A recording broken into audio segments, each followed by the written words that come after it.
So tell us a little bit about like what does self-funded mean? Because we're going to go down the path. You've got four or five companies now at this point. Why did you and your partner decide like, hey, let's take this cash we got on our balance sheet and like make our life smooth? Were there certain playbooks or certain pieces to the puzzle that you saw in your first business that you were able to apply to our business? Totally different. How did you play out like the first 90 days in your particular role? Because I know you can't possibly operate 5 different businesses at once. You're being pulled in all these different directions. What mistakes did you make early on?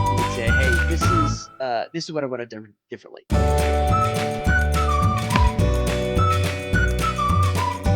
right, so we're going to dive in with Chase Murdoch. He's an absolute legend within the SMB space.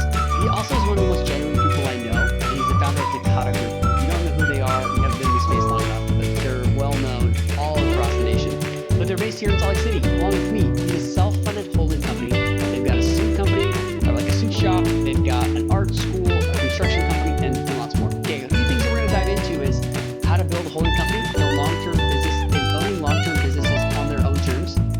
We talk about a repeatable playbook that works across industries. This is like everybody's dream right here, right? And then, of course, digging deep in for 12 months and then finding and hiring world-class CEOs and how to compensate them, okay? I think that's actually something that's really important because everybody wants a holding company, but years 1 and 2, it's one-time capital plus time. And so they really go all in for 12 to 24 months until they get the systems in place and then they're able to continue to scale. So a couple of things we also dive into is they don't have a fund and it's by design. They like the autonomy, they like the long-term view, and if they can just do one great company a year, they're 5 years in, they're absolutely crushing it. Just wait until they're 10 or 15 years in. It's going to be astronomical, okay? And then our final lesson that we're going to dive into here with Chase is every deal has a lot of hair. Has some hair, a lot of hair, little hair. Every deal has hair, right? So you need to take calculated swings. Sometimes there could be quirky businesses that you are taking calculated swings on, but you have to be okay with the hair that is in that specific deal. Okay, so let's dive in with Chase.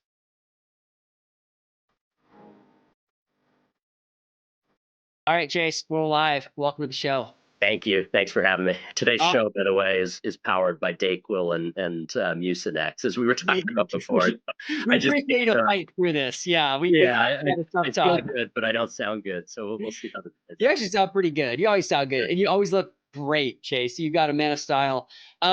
Chase, you and I've run in the same circles for a long time here in Salt Lake. You're a man of many talents. I just learned you even have an art school, which is so amazing, right? So many fun things going on. We're going to dive into some of your acquisitions. You're on a great holdco here in Salt Lake. Maybe before we jump into Decata Group and what you guys are doing, let's start with the background. Tell us about yourself. How'd you get here?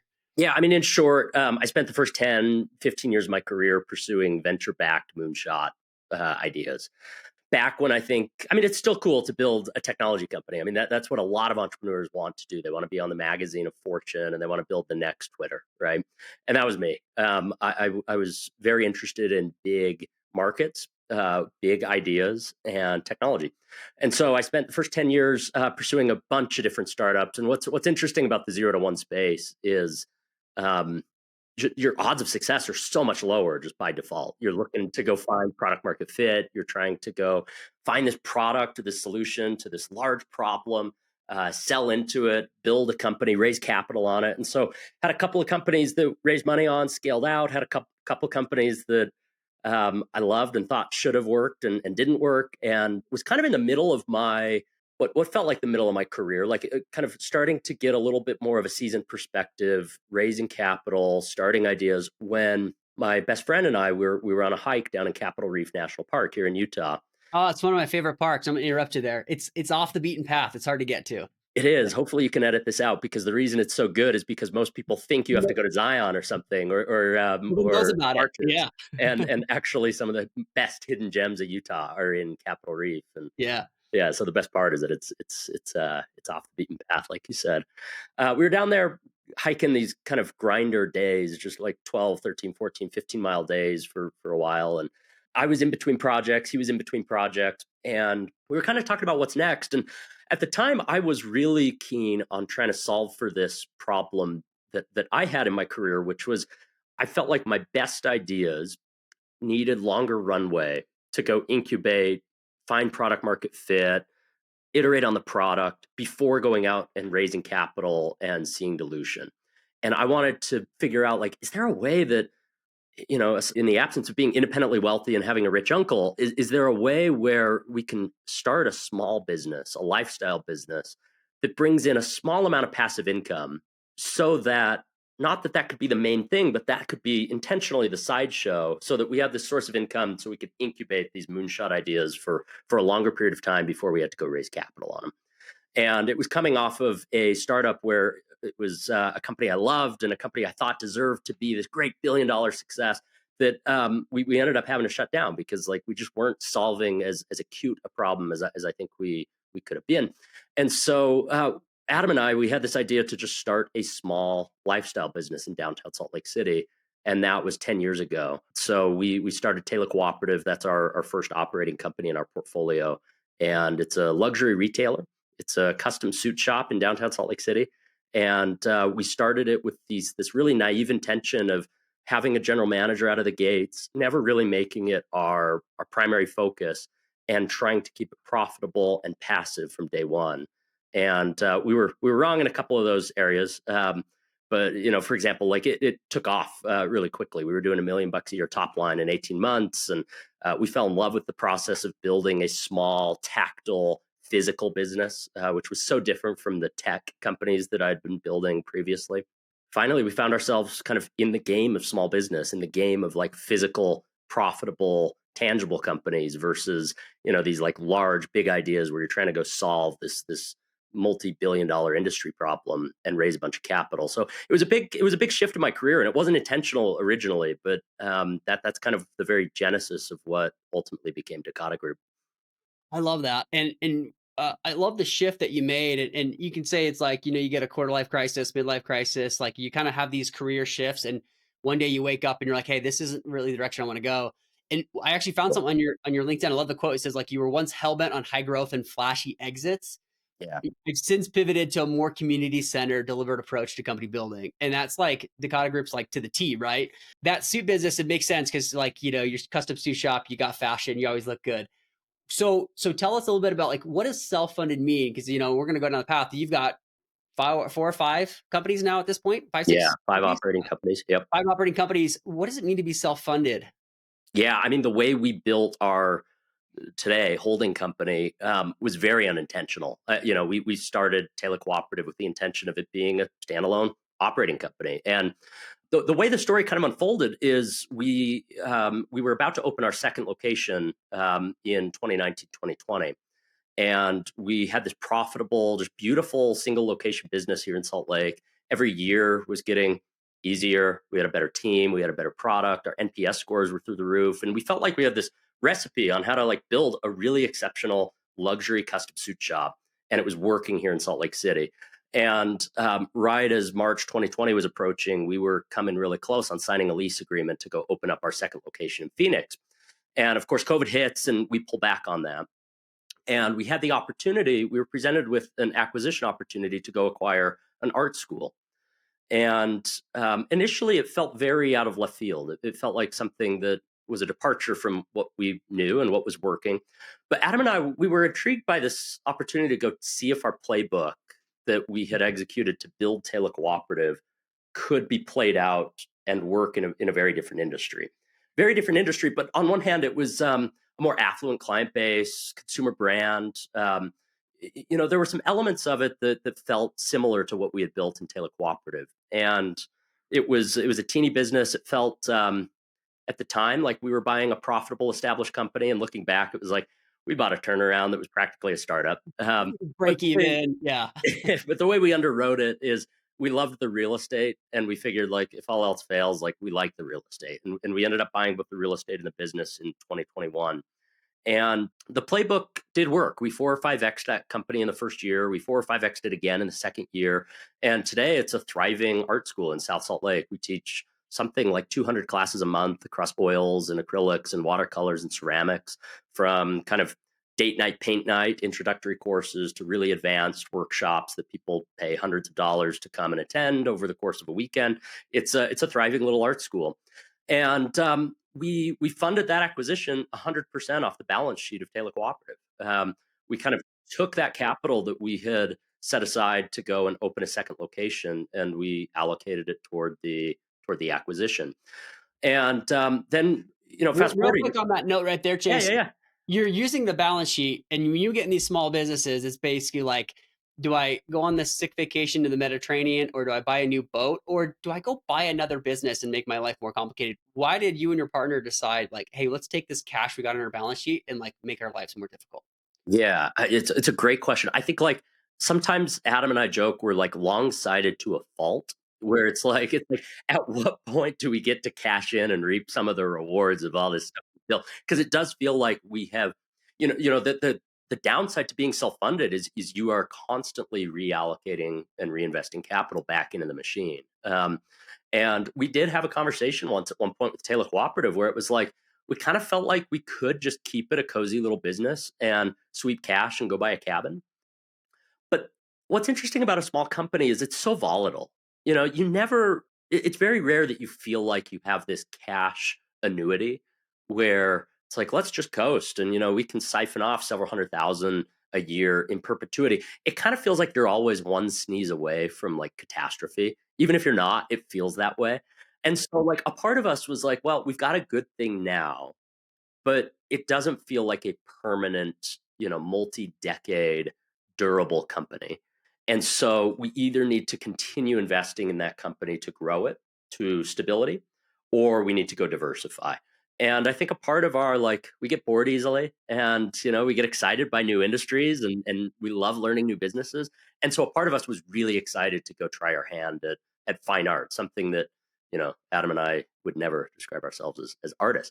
So like it was new. It was a new frontier. It was a new challenge, and it really worked out for us. And by the time we had been operating Workshop SLC for about a year and a half, we realized we had two great small companies led by two exceptional operators who were running 85% of the day to day, and not just running the business, but responsible for stewarding it and growing it and excited about the industry and perhaps like more obsessed about the business than even Adam and I were.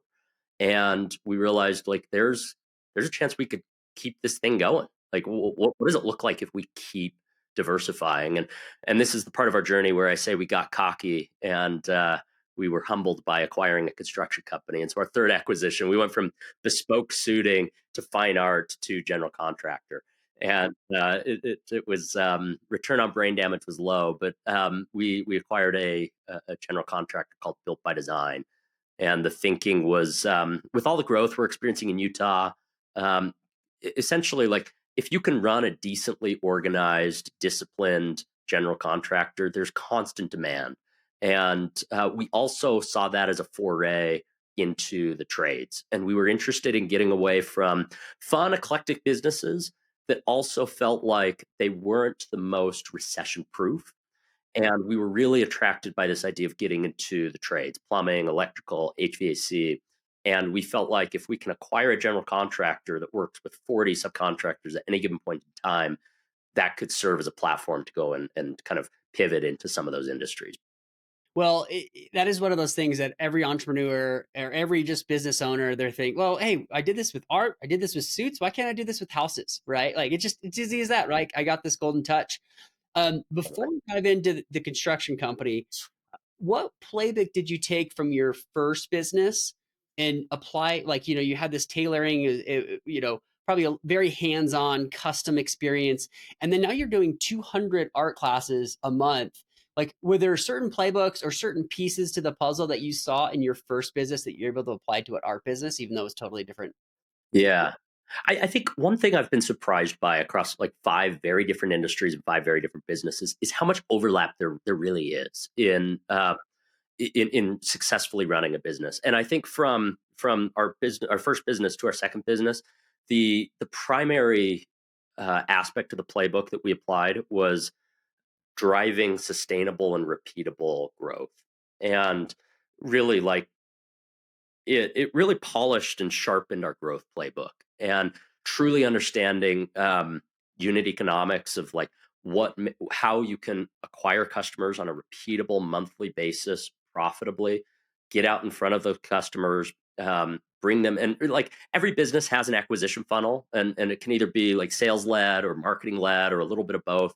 And I think what worked the best for us in that second acquisition was taking the kind of thesis that we had with company one and turning it into a playbook of like, actually, this does carry over. This is part of our playbook for acquiring customers. And what we've since gone on to kind of do is each of the companies that we've acquired, the average growth rate in our first year of ownership is 65%. And so the average company after we acquire it, we go grow at 65% in its first year. For Workshop SLC, it was like 400 or 500%. For Built by Design, it was like 30 or 40%. For Northern Electric, it was, I can't remember the percent. But on average, it's been about 65%. And so I think that's like an area where we're a little different from your average holding company is we, we've acquired assets where we we love the business. We're buying it because there's something good about it that we really like. But we view our job as to like usher in this second chapter that's just as bold and just as exciting as its first chapter was. So there's some holding companies out there where they kind of view their job as let's go buy great businesses and let's Like, just don't not mess touch them. anything up. But Yeah. as hands off. The Warren Buffett approach. I'm gonna go buy Coke and just not touch it. Exactly right. And Yeah. if maybe we had like a few $100 million on our balance sheet, maybe we would go do the same thing, right? Is like go buy a great company that's been around for 40 years, pay a price premium for it, and just let it ride. But instead, we've kind of had to, we've had to be opportunistic. We've had to buy companies where it was a little bit more of a turnaround, and we've had to be a little bit more hands on. And I think that's good. I think it's made us better operators. And I think we didn't come into this game of starting a holding company because we saw it as this perfect investment vehicle. We're not investors. We're not capital allocators. We saw it as an opportunity to try our hand at as operators and to go prove out an operating playbook that we could go and apply into future acquisitions. Well, everybody talks about whole codes and how that's like the best thing. It's business model. It's incredibly complicated, right?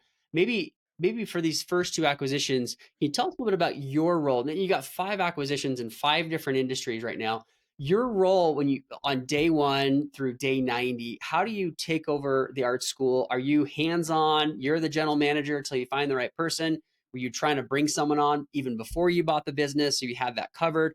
How did you play out like the first 90 days in your particular role? Because I know you can't possibly operate five different businesses at once. You're being pulled in all these different directions. Yeah. Yeah. The way we think about it is a lot of people can get comfortable with this notion when they think about capital. But for some reason, when we talk about time, people start to get a little lost on this concept. And what I'm describing is like a lot of people are willing to go write a big check to acquire a company, and that one time investment makes sense to them. But I see a lot of people, especially in the holding company space, view their time in a fully different dimension. To us, it's we make a one time investment in both capital and time in its first 1 to 2 years in order to go set it up for this kind of multi-decade glide path, essentially. And we are very hands-on. We get into the business. We have to understand how it works, what levers to pull to make it work well, why customers hire us, what our value proposition is, what our good products are, what our bad products are we priced properly? We see our job as like jumping in and just really getting dirty. We have to understand it. We have to be with customers. We have to be on the ground. And like I think there's a lot of wisdom in this saying that comes out of tech of like in the early days do things that don't scale, and we're big proponents of that at Decata Group, where I think because we have this long-term mission, it kind of gives us permission to go get off track and do things that don't scale post in that first 1 to 2 years of an acquisition, where um, we kind of have to get in and get our hands dirty and do some of that unglamorous work so that we can understand how to go hire and delegate it when the time is right to go start slowly stepping out and empowering other leaders to come and really run those aspects of the business on our behalf. I love that, Chase, because you're essentially saying the exact opposite of what everybody else says. Like, I want to buy a business, I'm gonna throw someone in it, and then I'm just gonna like, drink my Mai Tais on the beach, right? Like you're Totally. actually getting your hands dirty. And I love the one-time capital and time allocation. It's not just a one-time thing, but it's actually, hey, for the first year or two, we are very hands-on to truly understand the business. And then you're setting it up for long-term success. It probably helps you find the right operator and almost partner manager who's going to run that business moving forward. I think so. And I think like we have the luxury of not having a fund behind us where when you raise a fund, which is how most like holding companies operate or a PE firm, you have this pressure to go and deploy that capital really quickly because you're on a 5 to 7 year time horizon. It's a 10-year fund, meaning like in years 1, 2, and 3, you've got to be deploying capital. You have to be buying companies. And I couldn't imagine doing what we do if you go buy like 3 to 5 companies a year. It's just you can't do that. It's not physically possible. And so like our general North Star is like roughly one great company a year makes sense for us. And who knows, maybe like as we build infrastructure and our team out, like maybe we can take on a little bit more as we go. But also it's like, why? What's Yeah, the rush? that's a crazy growth in itself is one business a It year, really right? is. It is. And with your track record of turnarounds and what you're doing and just your wide network, I'm sure you could raise money pretty quickly. Is there a reason you haven't taken money yet? And or maybe you just are like, hey, we like this slow and steady. We like having full control. You just talked about the luxury of no fund. Maybe that's how you all can be successful on your own timelines. Oh, exactly right. I think like we absolutely could have built a lot faster and we could be buying much larger, more profitable companies if we raised a fund. And I do think we could raise a fund tomorrow if we wanted to. I think to me it kind of comes back to why Adam and I are building this is there's a lot of ways to make money in this world. And I've been on that treadmill of raising capital and deploying capital into a startup I was running, sprinting pursuing this like arrival fallacy of like, yeah, I'm working 60-hour weeks, but it'll make sense when we IPO or it'll all be worthwhile when we get acquired. And I call it the arrival fallacy because you're kind of like tricking yourself. You're deluding yourself into thinking like the reason why we're working our tails off or the reason why we're laying off 20% of the staff today or the reason why we're pursuing a 40% year on year growth rate is because of this greater goal down the line. And sadly, that greater goal oftentimes doesn't come to fruition. And if it does, it's not in the way that you expect it to. And so, like Adam and I from day one, our North Star has been we want to build a day to day that we never want to retire from, where really the goal is like if you can enjoy your day to day and you can make a buck while doing it, like that's what a lot of us are after. And I think I would struggle to find as much purpose and enjoyment and get the independence I kind of feel like we need if we had outside capital. You can, and there's great capital partners out there, and who knows, maybe in 10 years we'll change our mind on this and we'll find a long term thinking kind of capital partner and it'll make sense. But for today, it's like we kind of get to run to the beat of our own drum and we get to go and acquire companies that are outside of a thesis. And we don't have to be sprinting toward an IRR or return on capital target. We have to be good stewards of our capital. We have to be good financial stewards, but there's something a little bit more meaningful and purpose driven behind what we're doing here. Anytime I've worked with or just know and have talked to hundreds, if not maybe 1,000 plus searchers over the last many years, and when you are spending your own cash, your hard-earned cash, your level of due diligence is different, your level of risk is different, all those different pieces, and in a good way, you end up buying better businesses and just dialing things in. With a few minutes left here, Chase, you had mentioned then you went totally different direction and bought a construction company. So not necessarily just about that, but what were some mistakes that you made early on as you're testing out this theory? Can we build a great business almost as a lifestyle business, but more of a holding co? It's not like you don't work every day and all day. As you think of other searchers who are maybe a little bit behind you, right? What mistakes did you make early on that you would say, hey, this is what I would have done differently? Yeah. Oh man. I mean, so many. First and foremost, like I like Decata has been this like consummate MBA for me and Adam of just like understanding what makes for high quality business, understanding like I think we're definitely like in the people business in the sense of I heard this quote once of like the further you get in your career, the less it's about like having a specific technical knowledge or expertise, and the more it's like understanding human behavior and psychology and how people work and incentivizing people and getting along with people and that's very much where Adam and I are today. And so I think we've really crystallized some lessons on how to know how to partner with people for the long term, who to partner with, who to not partner with, how to like really evaluate talent. I think like we've really gained an appreciation for what makes for a high quality business versus a low quality business. And I know that sounds like simple. And we kind of had to like mess around and find out on some of that kind of stuff. Like, like quality revenue is something that I think we pay a lot of attention to today that we weren't really paying much attention to at all in the early days of like a dollar of revenue isn't the same in one company to another. How hard it is to get that dollar of revenue, how repeatable it is, really, really makes a difference in how hard a company can be to run. So I hesitate to give advice because I feel like I certainly wouldn't have changed my behavior listening to this conversation 7 years ago. It's like I kind of just had to learn and figure it You out. had to go get punched in Um, the face a few times. Yeah. exactly right. And I think like there's a lot of searchers out there looking to acquire a company, and there's a lot of risk aversion, and I think for good reason. I think we are very much, me and Adam, people who had to just jump into the arena ourselves directly and learn by doing in order to really like get in the game. And I think like there's a lot of folks who kind of sit in the sidelines and critique a deal, and every deal has hair, and there's a reason to say no to every deal. Every deal we've done, there's been a very compelling reason not to do it, and we found reasons to say yes anyway.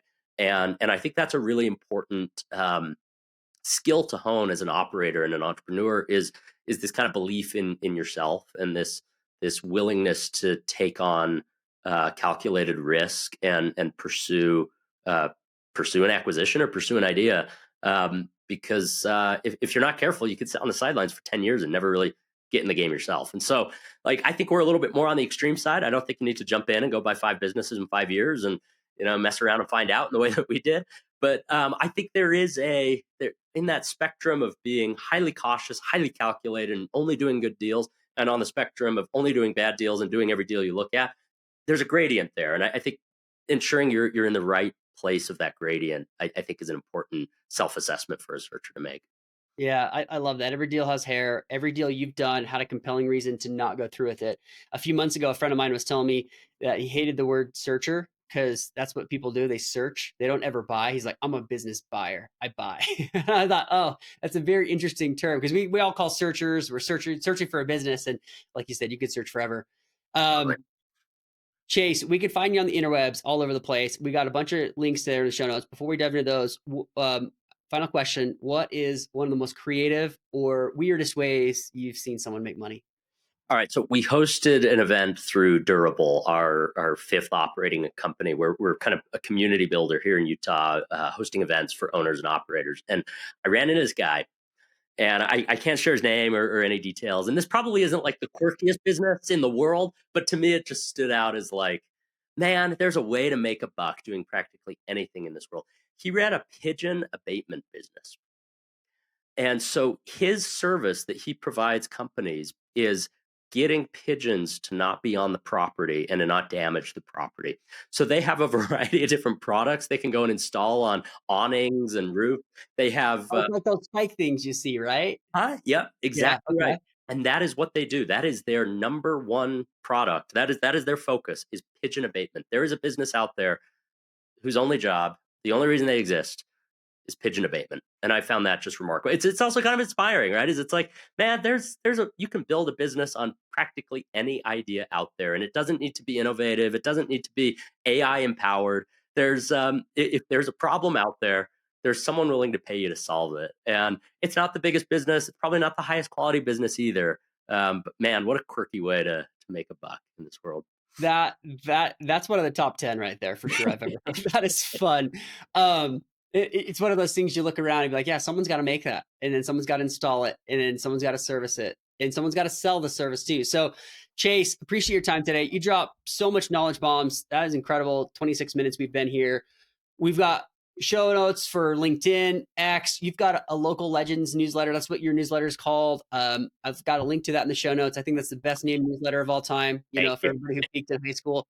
What anywhere else that people should find you and follow your story? No, I think local legends is probably the place I point most people to. I spend a lot of I enjoy writing. I'm a kind of process by writing kind of personality, and so I spend a lot of my energy like really crystallizing lessons learned and sharing little stories and bits and pieces of our journey on local legends. And so that's probably the best way to connect. Oh, and for everybody listening, in the show notes, I also have a link to their annual letter for 2014.